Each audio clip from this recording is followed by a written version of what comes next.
Salinaran completo, Gianito José Maria da Costa Suarez, ao si Timor Leste, no para dadang, ao estudai a Universidade Andalas. Dia Salinaran Cipriana, ito ba sa Bele Boluriana, how niya tinang Ronulu Pas, no how Manusi Timor Leste.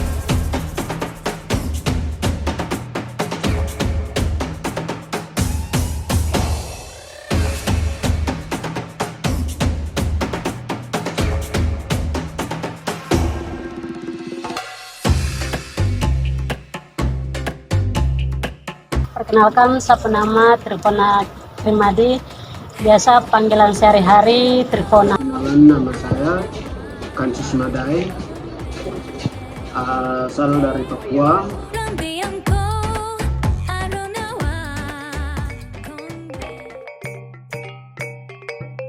Mahasiswa asal Papua dan Timor Leste yang telah tinggal di Padang selama 1 hingga lebih dari 2 tahun. Mereka datang dengan bahasa ibu yang berbeda dari daerah mereka tinggal sekarang. Bahasa Tetun, bahasa daerah Papua. Perbedaan yang kemudian mempengaruhi cara mereka berkomunikasi.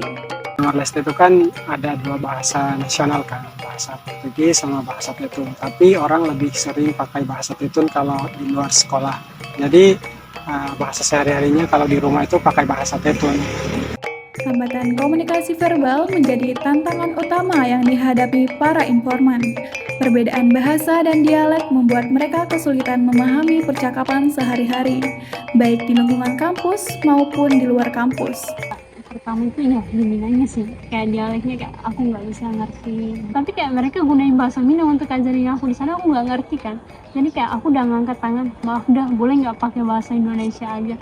Udahlah di change sama udahnya pakai bahasa Indonesia sampai ke dalam-dalam lupa lagi udahnya pakai lagi bahasa Minang. Ya udah aku diam dulu, terus aku angkat lagi tangan, udah boleh nggak pakai bahasa Minang, bahasa Indonesia aja karena Jana nggak ngerti Minang. Terus udahnya change lagi kayak bahasa Indonesia, terus sampai dalam ubah lagi Minang. Beberapa informan mengaku sering merasa ragu saat berbicara karena takut salah mengucapkan kata atau disalahpahami oleh lawan bicara. Rasa takut tersebut membuat komunikasi menjadi kurang lancar, bahkan mendorong mereka untuk memilih diam. Pertama kali datang di sini belum lancar. Terus disampaikan sama kakak kalau di Padang sini biasa di sini pakai bahasa Minang. Nah, terus cari di Google Translate. Perbedaan komunikasi nonverbal juga menjadi tantangan tersendiri. Salah satu contoh yang sering muncul adalah perbedaan makna gestur tangan.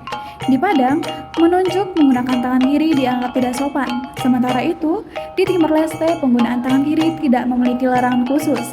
Perbedaan makna ini membuat informan merasa kaget, canggung, dan harus lebih berhati-hati dalam berinteraksi. Tangan kiri itu nggak boleh kan, kalau di Timor Leste itu kan boleh pakai tangan kiri atau boleh pakai tangan kanan. Aman aja itu kalau di sana. Tapi di sini tuh katanya nggak boleh. Jadi pas ke bank itu, pas mau nanya nanya tentang itu ATM ke security di sana, nggak sengaja pakai tangan kiri. Jadi pas di situ langsung ditegur kalau nggak boleh pakai tangan kiri. Hal ini menunjukkan bahwa simbol dan gestur dalam komunikasi sangat dipengaruhi oleh budaya setempat, sehingga pemahaman terhadap norma nonverbal menjadi bagian penting dalam komunikasi antar budaya. Hambatan komunikasi dialami informan memicu terjadinya culture shock, terutama pada masa awal kedatangan mereka di Padang. Rasa tidak percaya diri membuat mereka cenderung menarik diri dalam berkomunikasi. Namun, seiring berjalannya waktu, proses adaptasi mulai terbentuk melalui pembelajaran kebiasaan lokal, penyesuaian cara berbicara, dan bantuan dari teman mahasiswa setempat. Dapat disimpulkan bahwa komunikasi antar budaya mahasiswa asal Papua dan Timor Leste di Padang sangat dipengaruhi oleh perbedaan bahasa, norma sosial, dan simbol budaya. Hambatan komunikasi verbal dan nonverbal menjadi faktor utama yang memicu terjadinya culture shock.